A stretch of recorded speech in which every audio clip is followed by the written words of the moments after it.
Okay, so as usual, we'd like to start with, first of all, welcoming any new people who are joining us for the first time today. Does anybody fit that bill? Hi, this is Shannon Smith from Microsoft. So it's my first time joining. Good to be Yes. here.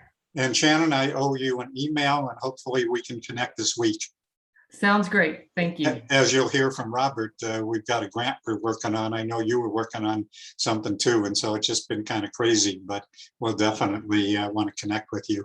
Okay, perfect. Sounds great. So Shannon, you want to just tell people what you do pretty quickly? Absolutely. So I am an account executive. I cover higher education across the state of Arizona, as well as New Mexico and Nevada.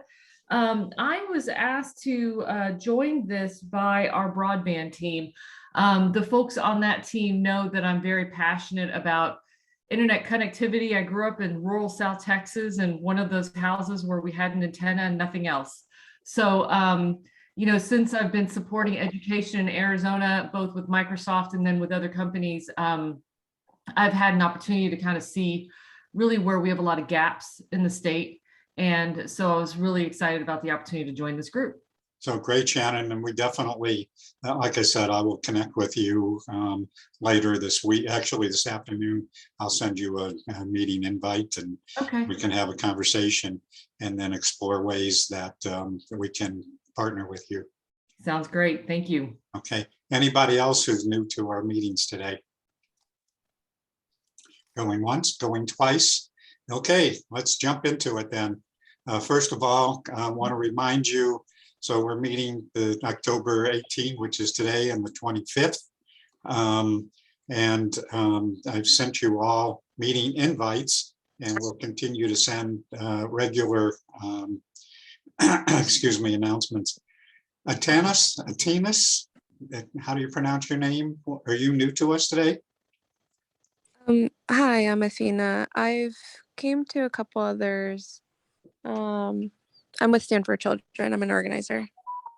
Okay, didn't recognize your name. Anyway, welcome. So again, I will make my usual plea. Actually, let me get rid of this. Okay, so I want to make my usual plea. If you haven't done so, please fill out our Google form so that we have your contact information. We want to know who's participating and how people can connect with you. So just a reminder about that. Again, as you may know, that we've started our Kibitzing with colleagues. After this meeting, if you're welcome to stay online for just informal gathering of anybody who wants to participate. No agenda, no presentations, no ending time. We usually have anywhere from 5 to 10 people who hang online, share information, get acquainted with each other and so forth. So I think those who have participated enjoy that opportunity. So that's after the formal ending of this particular meeting. Again, if you're looking at our meeting page, that I have now included a reminder that the task force did their comprehensive statewide strategy report back in November. And of course, lots has changed since we last did that report, but it certainly set a direction of things that needed to be addressed here in Arizona. So you can download and view that, that report. And again, although it needs some update, but we do have our events and updates page. And I try to keep that fairly current, particularly with all of the different funding sources that are now coming available, particularly all the federal funding, as well as other important announcements. So I try to keep our email announcements fairly short and infrequent. And so that's a good opportunity for you to keep up to date on what's happening. So I strongly encourage you to check out that page. So with that, as always, I want to thank our sponsors, Care First Health Health Plan, Valley of the Sun United Way, Melissa, thank you, Satellite Broadcasting and Communications Association, and Khajiit. And with that, let's just jump into announcements. We have several initiatives and projects that are happening. And so now's the time to get an update. And so I'm going to ask Robert Alvarado with Chicanos por la Causa. Myself and a number of people on this call have been participating with them on an EDA grant proposal. And so that is due tomorrow. And it's very exciting. And I'll talk some more about some of the things that I've discovered as we've had that discussion. But anyway, Robert, I'm going to turn it over to you. Do you need to share or not? I'm fine right now. I'll just go ahead and talk through it, and then we'll go through there, Steve. But yes, no, thank you all very much. Really appreciate it. I'm Robert Alvarado. I'm the Vice President of our IT and Strategic Planning here at CPLC for those that don't know me. But yes, so Steve was talking about this grant, EDA grant, came to us. Our resource development team saw it, and you know, they know I'm part of this group, and you know, we have weekly meetings, and I give updates actually from this meeting just because all the great things happening out there in the community. And so with that, our resource development was like, hey, you know, you belong to this group, and this may work. This may be a great partnership. So we started exploring, you know, what direction we were going to go with this. We started asking others out there if we needed to just be a partner or if we needed to be the lead on this. And so as we went and asked around, they said, yeah, definitely go for this grant, because we didn't want to have too many competing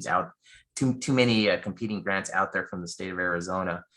And so as we talked to others out there, and they said, yeah, go for this grant. You guys are taking a different approach. And so we started meeting. So Steve and the team, we started coming together and discussing, you know, what are we going to do with this grant? What approach are we going to take? Where are we going to focus? And so it took quite a few meetings to get to the place where we're at right now and figuring out what direction we were going to go. And we first started out looking at maybe concentrating at Northern Arizona, you know, and we started looking at the pros and cons and where we were going to be able to have the most success. And as we started looking around, we found that actually Southern Arizona counties were better for us to focus. And, you know, the need throughout the state of Arizona, as you all know, is great. But we found that there is a bigger need over there. We started looking at data, research and evaluation also sits underneath me. And we took some data and looked at that as well to kind of justify what we were going to focus on. So we are looking at 4 counties. We're looking at Cochise, Santa Cruz, Pima, and Yuma counties. So those are our focus that we're looking at right now, and that we're going to go with this grant. We are going to focus on you know, that digital inclusion, and so that's the frame that we're taking this from. And at first we started out thinking about, okay, we're going to look at broadband and see where we can help and bring the internet out to everyone. But as we looked through it, we found that there's a lot of initiatives going on out there, and so we want to assist in those, and we wanted to focus more on that digital inclusion part. So some of the things that we're looking at this approach is there's 2 phases to this grant. There's a phase 1, which is the strategy and kind of the plan and looking at the details of what's going on in these communities and finding the gaps and what we need to focus on more and what those communities need. And then there's the phase 2. So the phase 2 is actually going and implementing those strategies. So like I said, our first part is digital inclusion. So as we go out and start planning and strategizing, what we are planning on doing, because a lot of these areas don't have digital inclusion plans. And so that's some of the things that we're looking at doing, is developing a digital inclusion plan for each of these areas. And then the other thing that we are going to look at is telemedicine. So we're looking at taking the approach of enhancing the telemedicine initiative that's going on over there. We're looking at mobile units to basically help reach those communities that don't have access, and that will be able to have the opportunity to meet with different doctors and providers in other areas, right, to get the healthcare that they need. We are taking a workforce development approach because it is an EDA grant, so we do have to create jobs. And so we are looking at you know, areas such as construction, wholesale trade, healthcare, social assistance, transportation, logistics, warehousing, cybersecurity, and other technical support areas. And so we'll be providing training and partnering with groups down there that are already providing these types of services. We have a big small business lending component here at CPLC. So we're looking at partnering with others as far as business development and TA for these rural communities. What was that, Robert? Business development and what?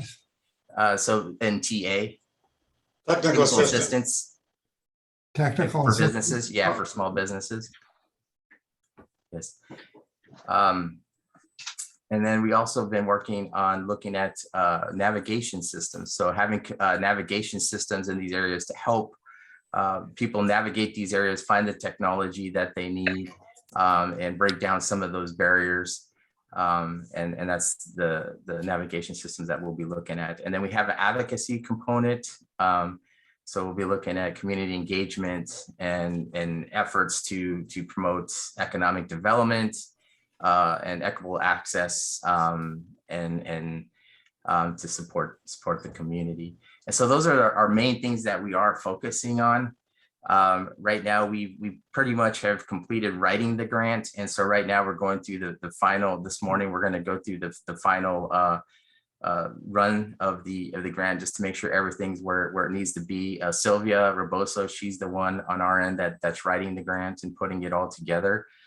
So we took about, I think we were up to, I think Steve, like 12 pages, and now we had to, get it down to 5. So we had all this great information, and she recently attended a webinar, and they talked more about the EDA grant and what they were looking for. So with this, she really started focusing on those things that they were looking for. And so now she's down to about the 5 pages that we need. So I'll be sending that out to the team. So we have a council that is kind of coming together, putting things together, reviewing, and reaching out to all those that we need, because we do have to get letters of support from different areas of the different things that we're doing. And we actually have most of the letters in already. There's some more coming in today. So I think we're good on that end. Sylvia's writing the last 2-pager together with all of the attachments. So once that's done, she'll send that out. And Steve, I'll go ahead and set up another meeting with the council, with the group, so we can kind of go over and see what it is that we're going to turn in tomorrow. Today, it's kind of interesting. The system is down. I guess they are doing edits to the system, and then it'll be back up tomorrow morning. So that was making Sylvia a little nervous. Yeah, because tomorrow, everybody's going to be uploading. So that's kind of just a big overview of the grant and what we're looking at and kind of our approach. I don't know if you have anything else you want to add, Steve. Yeah, just a couple of quick things. First of all, we have a team of, I don't know, about 8 people or so, and we kept it small on purpose because if you get too big, it just becomes too unmanageable. But as we move ahead, and particularly if we get this first phase of the grant, we definitely want to engage lots of other people. We have great resources that are part of this task force and others in the state. And so we certainly want to engage other people. It just was not feasible to involve 20, 30, 40 people in planning this grant. And I want to say, for those of you who have not heard of Chicanos por la Causa, they are an awesome organization, just incredible the kind of work that they're doing. And it's been a great pleasure to partner with them. I want to make a couple of quick comments, because for me, it was really, as we were working on this grant, there were 2 things that evolved for me that are kind of consistent with the conversations we've had. And that is that, when we've been doing a lot of broadband planning, that a lot of it is broadband planning, and it doesn't really include digital inclusion. So one of the things that we've talked about with this grant is that we need to help local communities develop digital inclusion plans. And so we want to see local communities and then also a regional digital inclusion plan.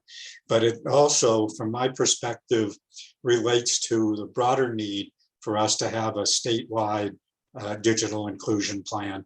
And so we'll be talking some more about that in the future, in the fairly near future. But I really think that that's something we need to do. We have so many great things happening. And so just within this task force of organizations who are doing some great digital inclusion stuff, but we don't really have a clear statewide strategy, and something we need to work on. So it was really, as we worked on that, kind of gelled some thoughts, some of my thinking about that anyway. So anyway, Karen, or excuse me, so Wes, you have a question or comment? Yes, sir. What about, and I heard the local community inclusion plan, which is absolutely vital. And then I heard a discussion of the need, at least, for a statewide plan. What about the counties? They are, that county political infrastructure can be really helpful. And those folks are they're sitting on a ton of money anyway. But listen to me, have you guys considered approaching the county boards of supervisors and the county school superintendents? Yeah, so Wes, absolutely, that in those 3 counties, or 4 counties that we're focused on, that was very specific, that we wanted to help those local communities to, just like we've been doing, and definitely have been successful. A lot of the work that Jeff's been doing and other communities around the state, that we definitely need to focus on developing local digital inclusion plans. And the focus for us with this grant is to focus on those counties. So the answer is absolutely. Thank you. But I think it's, again, I think it's a lessons learned that we certainly need to do that throughout the state. And particularly as we look at, other kinds of funding, that we need to make sure as these communities are doing their planning, their broadband planning, that we include in that planning digital inclusion. So somebody started, was that you, Karen, or somebody? Yeah, Steve, I just wanted to add to Wes's point about the boards of supervisors. We work really closely with the County Supervisors Association, who represents the boards of supervisors across the state. So it's, obviously, yes, we need to work with each of the individual counties, but Craig Sullivan is a great one-stop shop if we want to get information out to all of the boards of supervisors. Same with the League of Arizona Cities and Towns. And I'm sure there is a school superintendent group like that, but I would just recommend, if we wanted to do anything for the boards of supervisors, we go through Craig Sullivan. Well, and certainly, Wes, with the Final Mile project, that you guys, again, the proof of concept, and actually I'm going to give you a chance here real quickly, because I know you have to beg out. So Robert, is there anything else you need to add before I actually jump to Wes here? No, I just want to say thank you to everybody that's worked on this, because it's a lot of work, a lot of extra time from everybody, extra hours. So I really appreciate everybody and their ideas, their edits, and just working together so well. So thank you all very much. So really appreciate it. Yeah, and so one last thing, which Robert mentioned, is that we are looking for letters of support. I sent an email out last week to everybody, and also included in this meeting announcement. But if you feel so motivated, it'd be great to have letters of support, and they need them like today. So if you can take 10 minutes, there's a web page. I provided a link to a web page. Excuse me, you can download a draft letter and take just a few minutes to fill that out and send it off. We'd really appreciate it. Okay, anything else? If not, I'm sorry, go ahead. Yeah, I do have a comment, and just thinking about, and I know that I'm one of the newbies on the group, but when it comes to the letter of support, I mean, is there a way that we can know more about the grant, or maybe what our role will be within the whole picture, and then I can present it to my leadership, more explicitly? There is a little bit of information on the webpage. It's not a great deal of detail, but there is some information about the grant, about Chicanos por la Causa, about the grant, and so forth on the webpage that you can go to download the excuse me, the letters of support draft. And if you think you need something more, Lindsay, let me know and we'll get it to you ASAP. All right, thank Like you. me as well. Yeah, we know we're late. It's very late, and I know that we know some organizations have to go through a whole process of approval and may not get those letters of support in time. But we're going to do the best we can. So with that, I'm going to jump. Yes. Steve, this is Josh Cohn, with Pima County. And I can't speak to whether we have a countywide digital inclusion plan. I apologize, but I will look into that. But one thing to stress for your letters of commitment is that you are going after the Build Back Better program, right? Yes, that's Okay. correct. So, and there are two phases to this, and this is the first application deadline. And there is an assumption that more program planning and role definition will happen after this first deadline. So in terms of writing letters of commitment, if you're writing a letter of commitment but don't have all of the programmatic detail, you can mention that that's going to be part of the first phase of the grant, if I'm not mistaken. That's correct. Yep. That's what we're looking at. In some areas, we're going to have to put that, that the second phase is when all come, but we'll identify it during the first phase, and then those areas that we were missing will be identified, so we can roll out in the second phase. So we need to jump. I'm sorry, one more comment?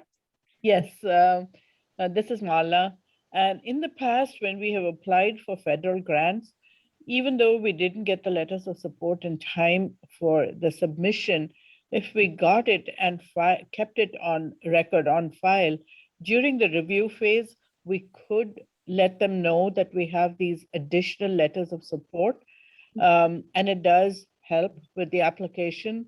So even if it takes time for some of the organizations to get their letters, I would encourage them to go ahead and get it to Robert so that we can at least keep it on record. The review process takes time, and they will reach out at the time of review, and that is a good time to introduce it.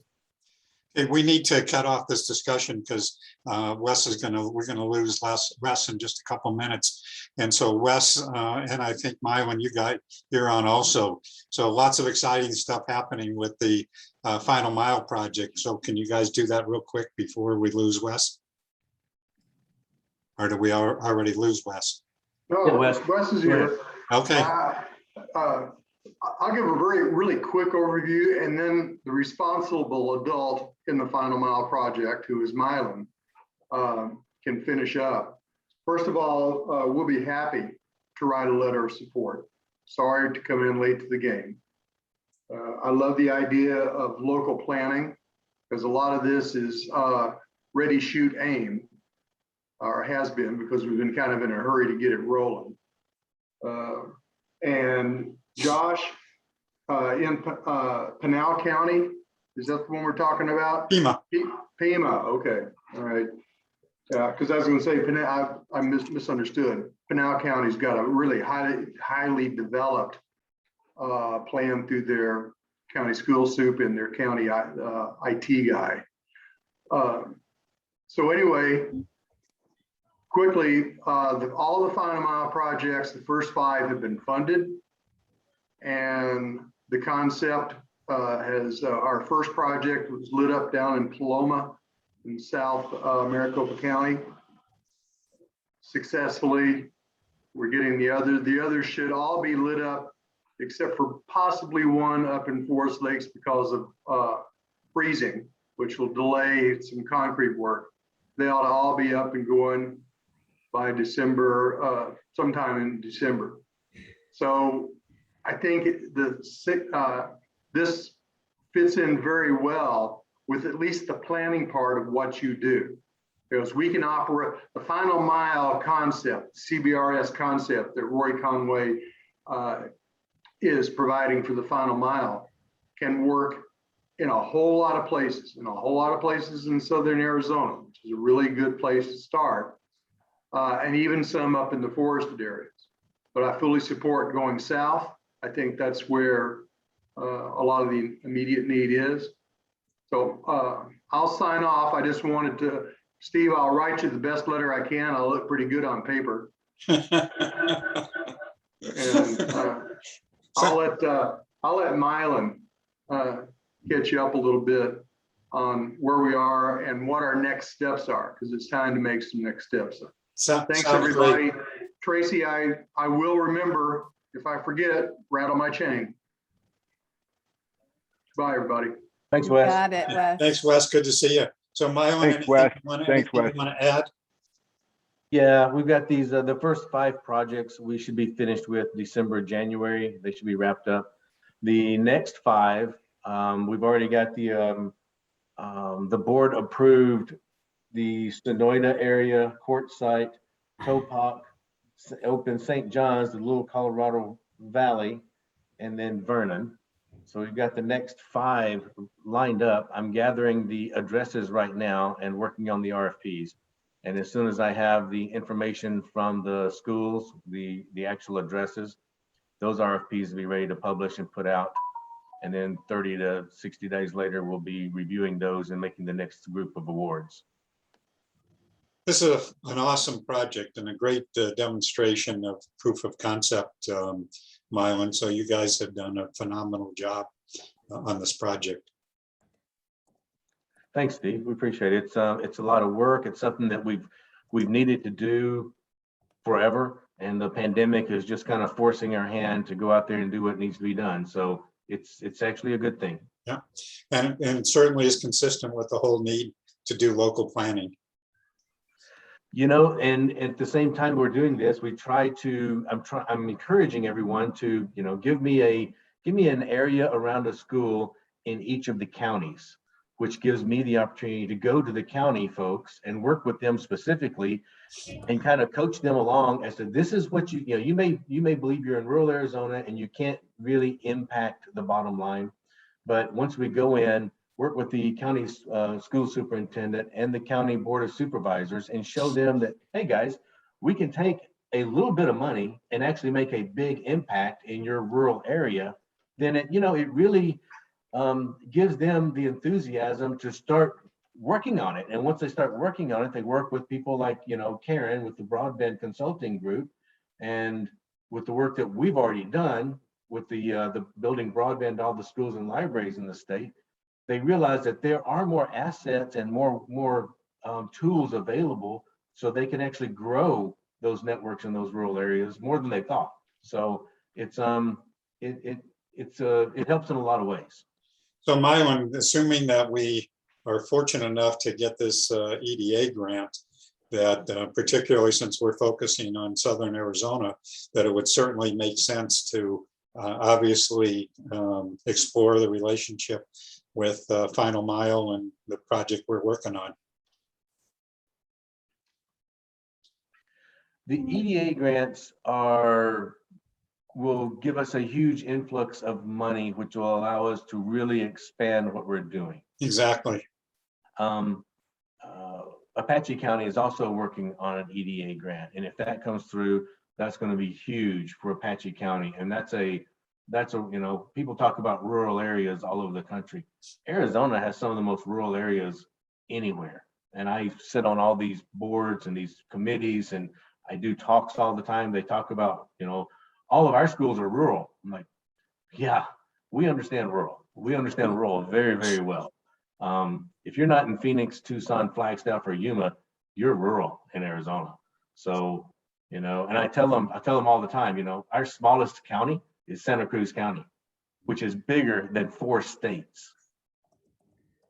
So that helps them put it in perspective that, wow, you've got a county that's larger than 4 of the states on the East Coast. And that helps them understand that it's our problem is large and it's very spread out. So we have to look at it from a high level in order to start fixing it. Hey, Steve, this is Joy Whiting. Hey, Joy. I just want to tell Mylan thanks and second everything that he said. Nothing's more motivating in a situation like Apache County and coming in new as a superintendent than to have someone like Mylan on your side, holding your hand, helping everything along. It's been huge. And I just want to tell him and everyone who helped with the Final Mile project and everybody on these meetings. I sit and listen to people on these meetings, and it has been so influential in helping me figure out what to do next. So I just want to tell everyone thank you. And thanks again, Mylan, for all of his help. It's been a big deal. And Right. the school superintendents do have an association, and our next meeting is November 1st, and it's in Nogales of all the places, but that's where it is. And if there's a presentation or something that wants to be done, I can introduce it and ask if it can be done. Sounds great. Thanks, Joy. We need to move. I'm sorry.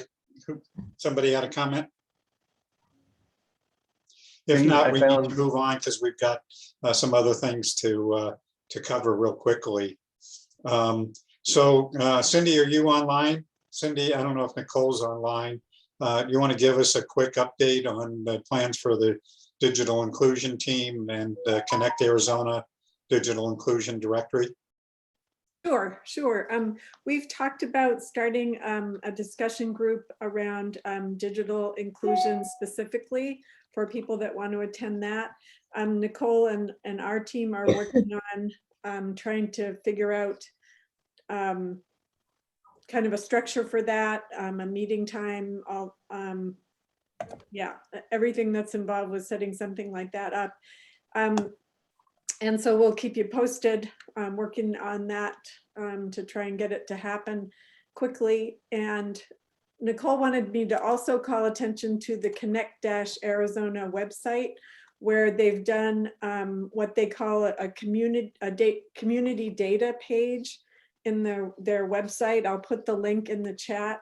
It actually calls out all of the data for broadband and let's see, county profiles, the disconnected, and speed matters are the three categories. So I'll put that website in the chat and have a look at that. Okay. Sounds great. Thank you, Cindy. And Nicole, I don't know if you're online, but you guys are doing some. She had to duck off at 8. So Okay. Mala and Janet, do you guys have anything? I don't know if Janet's online. Anything quickly about the telehealth and libraries? I'll go first. We had a meeting with Care First last week, Janet and I, and we spoke about the various initiatives for telehealth around the country and the success, which projects were successful.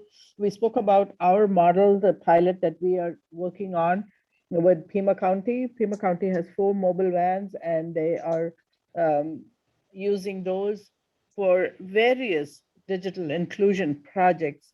In addition to them being bookmobiles, one of the initiatives is for telehealth, and they're also working on the initiative to get nurses to the libraries, to all of their libraries, especially the most rural ones, and working on health kits that would go with that. Just last week that we had more exciting news from Apache Junction, where one of the meatpacking facilities gave them $250,000 to buy and set up a mobile van, which could be used for various purposes. But the fact that they chose the library to give the $250,000 to is really exciting. And they have a plant in an organization in Tempe that is actually working on the inside of the mobile vans to make it friendly for doing whatever jobs the library wants to do with it. So that's where we are at with the telehealth project. The rest I will talk when I have my updates. Cool. And then Cindy, who's always busy and doing great work with digital inclusion. So Cindy, can you do a quickie what's happening with the Seniors Digital Inclusion Initiative? Oh, sure. We met up, I guess it was last week, with the Social Connection Network that was started by the Pima Council on Aging and in combination with the United Way of Tucson. What was that called? Social what? Social Connections Network. And it was started by the Pima Council on Aging. Yes, yeah. It's a large group of people that are getting together to talk about inclusion in kind of the older adult space. And yeah, so we had a meeting with a smaller group, and we're invited to join this larger group, and we're going to start meeting on a monthly basis. Thanks. Cool. Okay, so we need to move on. We've got to get to our updates real quickly because we do have a presentation this morning. So Jeff, want to give us a quickie? Jeff had to leave. You have to leave at 8. Yeah. Okay. Mala, anything else you want to add? Yes, as far as E-rate is concerned, we did have, like I mentioned, the eligible services list. Reply comments were due. The two comments that surfaced to the top were Wi-Fi on school buses and cybersecurity. I have been talking this up the last few meetings, so I'm not going to go into too much detail about them. But there has been a movement by COSIN, which is the consortium of for school networking, to approach Jessica Rosenworcel, the acting FCC chair, to do it herself rather than wait for any other federal initiative. They were suggesting that she defines what firewalls are and make it eligible for E-rate services and increase the E-rate dollars to make that the support happen, and to include cybersecurity as one of the top priorities.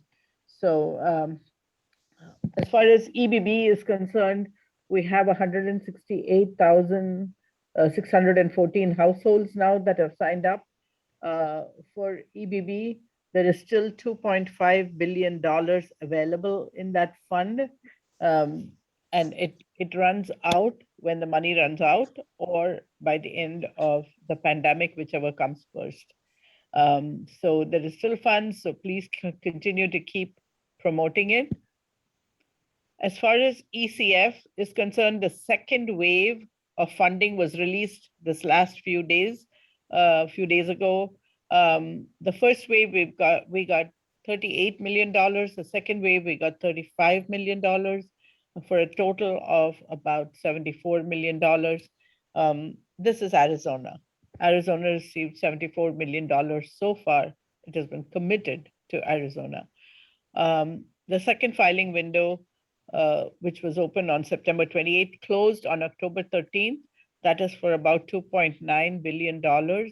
This is schools and libraries. This grant is only for schools and libraries to obtain hotspots as well as devices for their students, and teachers who do not have adequate access, and for library patrons who do not have adequate access. I'm not going to talk much more about what the Shelby webinars, but I will put that in the notes. There are 3 beautiful webinars that I think I would like us to, those who are interested, to look at. One was the contribution to the Universal Service Fund to increase the base of the contribution. The second was to repair the broken broadband policies of rural United States. The third one was navigating the new funding to a more digitally inclusive world. So all the 3 are really worth looking at. And there's one other thing I want to draw your attention to, and I'll shut up after that. And that is Dr. Tracy Morris from ASU, ASU's American Indian Policy Institute, did a capstone project with her students. I'm putting the research paper link in my notes, and they did a comparative study of 4 communities that lacked broadband, and that started from scratch to provide people, the patrons in that community, with broadband access. And it is a very, very interesting read to see how they really succeeded in doing what they set out to do with absolutely no background at all. technical or otherwise. So back to you, Steve, unless anyone has any questions. Actually, I've been trying to connect with Tracy Morrison, that she ought to be a part of this group, but haven't had a response from her. So anyway. Okay. Steve, this is Mark. Yeah, Mark. Actually, not a question for Mala. I want to bounce up an item and talk about something in Jeff's bailiwick. So Alana posted about the Treasury Capital Fund, which is $10 billion on the street. And I just want to clarify 1 or 2 points about it. So while one of the uses is for community centers and one in digital equity and the other infrastructure, the bulk of the money will be decided upon by the states with a program plan. So the state's program plan may or may not include any of those specific elements. Jeff indicated last time he talked about that since he was putting 100 million on the street for infrastructure early November through the legislature, they were first looking to that money for things like additional highway and maybe middle mile fiber coming out of the KPMG study. So even though there is 10 billion there and 3 potential purposes, Arizona's use of its 192 million is yet to be defined and may not go into certain of those categories. That said, 100 million is reserved for native tribal entities, and they will get a maximum of $167,000 per tribe, a small tribal set aside on this particular program. And that may be a very good pool of money for community center work on tribal nations. So that 100 million is a national figure, isn't it? Sorry, 100 million is the national tribal portion and 100 million for territories, but then 9.8 billion does go to the states under an allocation formula that gave Arizona 192 million as the state's allocation. Jeff will have to submit a program plan and request for that money by December 27th. And as I said, it may or may not include, any or all of those 3 elements. He seemed to be leaning towards state investment in infrastructure from that program. Maybe a mix of uses will arise, but he could have said all that and maybe would have, but I thought I'd respond to Alana's post, which is useful, but no one gets to apply other than tribal directly to Treasury with their proposals. It'll all be under the state's purview. Okay, thank you, Mark. We need to move on. Steve, can I just real quick, I only posted it because they're looking for examples in Arizona, and I'm not familiar with what's happening necessarily across all of Arizona. So if anybody's got ideas in the rural areas, or I mean, for the tribal lands, that would be great. I can connect the 2 of you. Super. Thank you, Elena. Okay, we need to move on. Janet, do you have anything else that you want to add? Yes, I do, and I'll talk fast. It was another grant writing kind of weekend, and I really am so excited about the projects that are happening, and I wanted to draw everyone's attention. I can't share the link because I'm not a subscriber to the Arizona Republic, but there was an incredible story in yesterday's newspaper which describes exactly the situation in many of the rural Arizona towns. And it's all about Douglas and the economy of Douglas and the fact that, the hospital closed, the Kmart closed, everything closed. Well, October 1st, the Food City closed, and there went 62 more jobs. Well, they've started a beautiful business network a couple of years ago that now has 40 members, and they're really trying to work on revitalizing. It's an excellent article if you haven't read it. The other thing that I wanted to I don't, can you go a little slower? I can't catch what you're saying. You're talking like a mile a minute. You're saying that there's an article in the Arizona Republic about Douglas? Yes, revitalizing border towns and their economy. Revitalizing border town economies. Okay. And The so other it focused on Douglas, and what were they talking can- about in Douglas? I can send it to you, Henry. I'll type it up and put it in chat for you so that we can keep moving.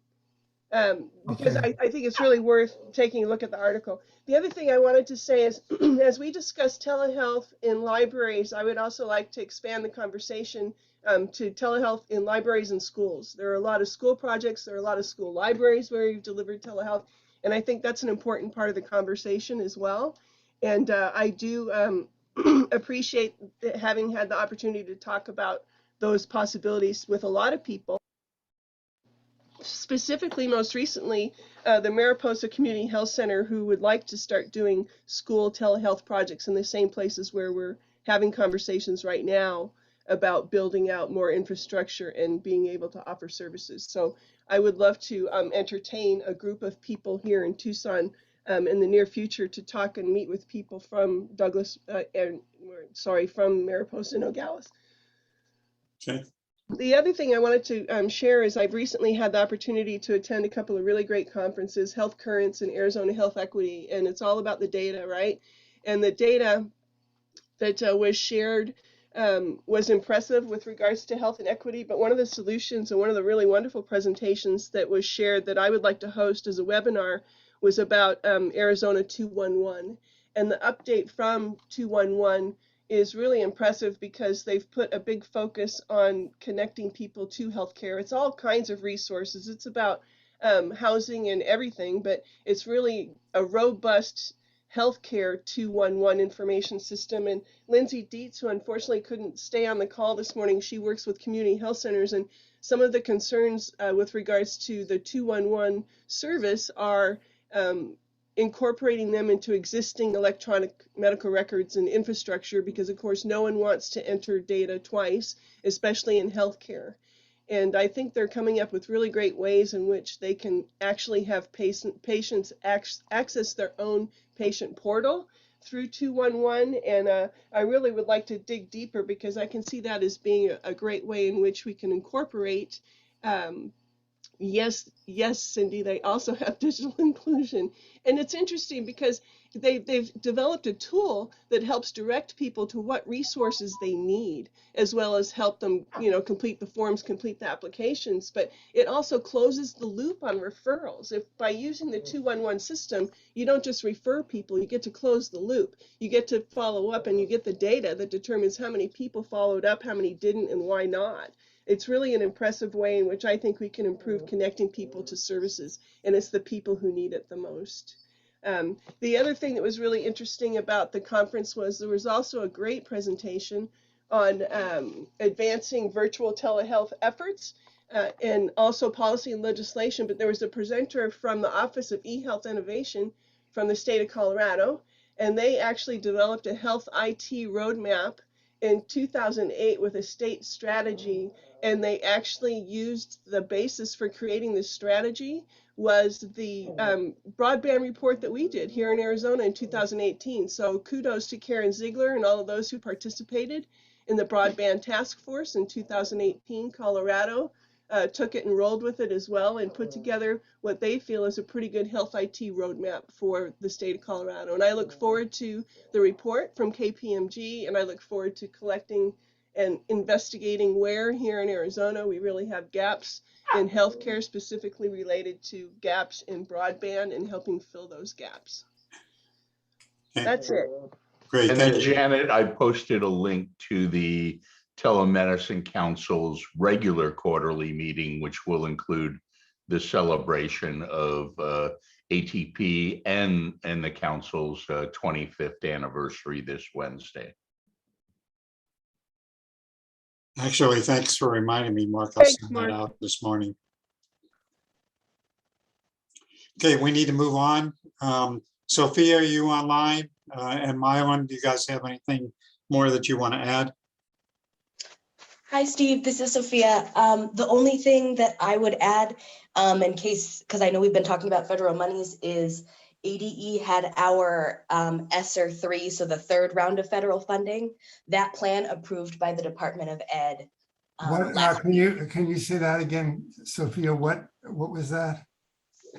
The ADE, the Department of Education, had our ESSER 3 plan approved by the How do you US spell Department of that? Ed. How do you spell that? ESSER is ESSER, and I don't remember what the acronym stands for. It's that third round of federal funding that Congress approved. Third round of federal funding. So you're discussing how to use that as, We had to submit a plan for the state for, because there were more regulations on how that money had to be spent, and you had to submit a plan based on those regulations. And that plan for Arizona from the department was approved last week. So now we can actually start allocating the money, but we haven't started yet okay. because you couldn't until your plan was approved. Okay, anything else, Sophia? Nope, that's it. Thank you, Steve. Mylan, do you have anything else you want to add? Thanks, Steve. Just give you the totals of what our E-rate funding is year to date. As of today, Arizona has received $101,220,000 for our schools and libraries on the regular E-rate program. And then on the ECF program, we've received committed $270 million. So out of the E-rate program this year, we received about almost $375 million. Wow. And a lot of that is due to your work, Mylan. So great, good work. Thank you very much. Okay, Leah, I don't think you're online, are you? And I know Derek has dropped off.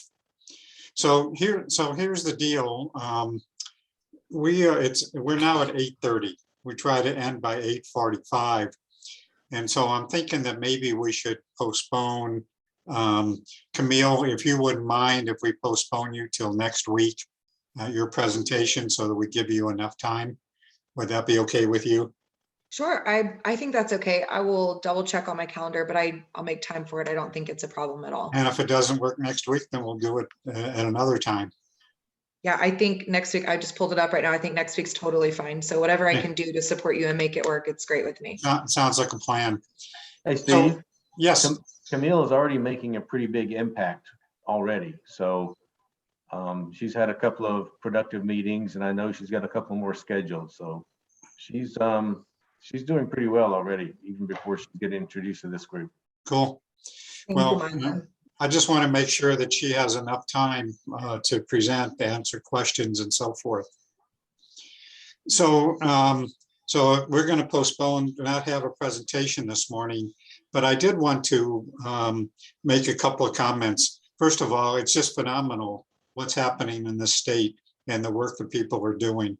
The other thing that stuck out to me as we listen to this is that we need to really work on what we've been trying to do with this team, with this group, is to facilitate collaboration.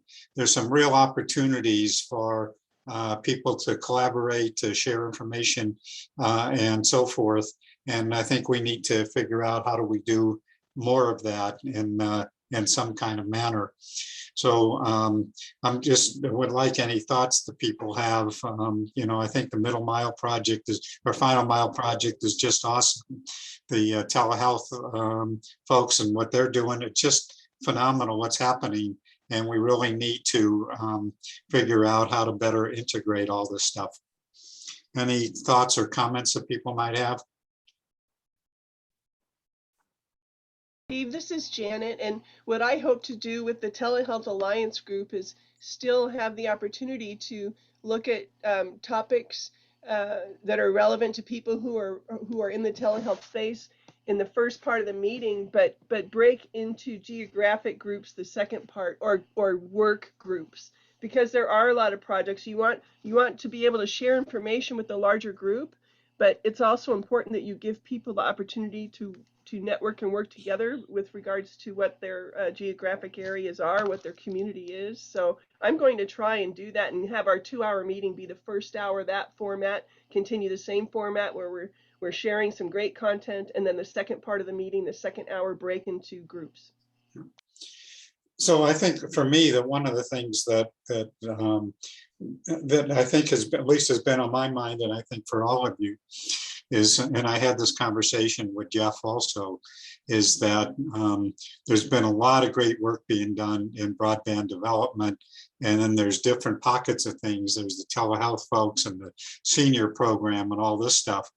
But what really comes to mind, and is kind of hopefully a proof of concept if we get this EDA grant, is that we really need to help local communities do planning and how we integrate all of these things into community plans, where they can look at the telehealth and they can look at the broadband and they can look at digital inclusion and all of those things from a broader perspective, more than just doing the broadband planning. Steve, So, if I may, sorry yes, if I can yeah. interject, just wanted to Sure. throw this out there. I know you guys, I'm new here to this group and I'll save the presentation for next week, but you guys are doing work through education and libraries, and just a thought as you guys are working on funding for some of the libraries and educational field to get the broadband into various communities. I think it would be a really good idea to, on a local level, like you said, get those libraries involved to do monthly or quarterly community meetings where you can help people who have not had either adequate access to broadband or don't understand the full capabilities of the internet, or things like telehealth or things like Zoom meetings, where you can sit down on a very intimate local level with those people and have people in those communities helping to break down the usage of broadband and the use of internet and some of the resources that are available as we're almost full speed into this digital age, and we don't want to leave anybody behind in the state. But I think that might be a good idea, and I'm absolutely happy to help with that if there's anything that I can do resource wise to get some of the local communities involved and bringing together community members to help get some of that information out. Okay. Mala, do you want to comment at all? Yes, of course. I would love to touch base with you, Camille, offline. Libraries are doing a lot of work with the community, with the local communities. Many of the library programming in that I personally have actually gone and visited some of the tribes and showed them, if you talk to them about getting the broadband access from the nearest school or library to their residents, they don't seem to be impressed, but they are the people who matter and they are the ones who have to sign off. So we talk to them about what their pain points are. What is it that you really want to do and you can't do? For example, you're not able to go out and exhibit your pottery or your rugs or whatever and sell them, but you can do it on Etsy, you can do it on eBay, and this is how you do it. And what if you are not able to celebrate your birthday with the family? This is how you do it on Zoom. The things that they find that they are unable to do because of the pandemic is where we start, and we try to tell them how they can use the internet successfully, and then slowly to try to get each one to participate and to agree, because only if they agree, the tribal leadership agrees, can we move it from the school or the library, the local school or library, to their residences. And that is so important. That is very, very important in this project. In addition to all the things that Mylan said about all the challenges, one of the biggest challenges that we are having is that we have so much tribal land, and we need approval, we need permissions, we need a lot of sign in from that community, and the benefits have to be sold to them. Yeah, and I also think too, talking about it from a service provider's perspective, when you kind of break down the various components of projects like these, there's obviously profit involved for somebody. And I think getting the service providers who are profiting off of projects like these, either being an internet provider or a telehealth provider, healthcare, whatever it may be, whatever industry you were in and your involvement on these, getting those people involved, I think is critical. They're making money off of this. As a solutions provider and as a service provider myself, I think that that's been a big part of my involvement in communities, is the willingness to be able to provide that support and not just collect a check from the community or collect a check off of grant funding from the government. It's actually taking the time to then turn around and reinvest into the community so that the tools that you're providing are as effective as possible in the long term. Camille, do you want to take just 2 minutes again? No, I'm sorry we didn't get to your presentation today, but That's do you want to okay. just take 2 minutes just to tell people, who you are? Sure. So my name's Camille Butler and I work for a company called Aircom, and we have been in business for just about 50 years. We have our headquarters is here in Phoenix, and then we have another office in Utah, but we are an integrated solutions provider and a Motorola Platinum channel partner that works internationally. And our biggest zones, I would say absolutely, are here in the Southwest, where we service the telecommunications, communications, and design and implementation of all of these various solutions for public companies such as Freeport McMoRan, Salt River Project, better known as SRP. We work with tribal communities, governments, law enforcement to not only maintain communications, telecommunications, but wireless custom solutions as well, tailored to specific companies or regions based upon where they are in various states. Yeah. So they are another innovative provider company that's servicing Arizona. And it's very exciting to see companies like hers here in Arizona. And so again, Camille will have you hopefully present.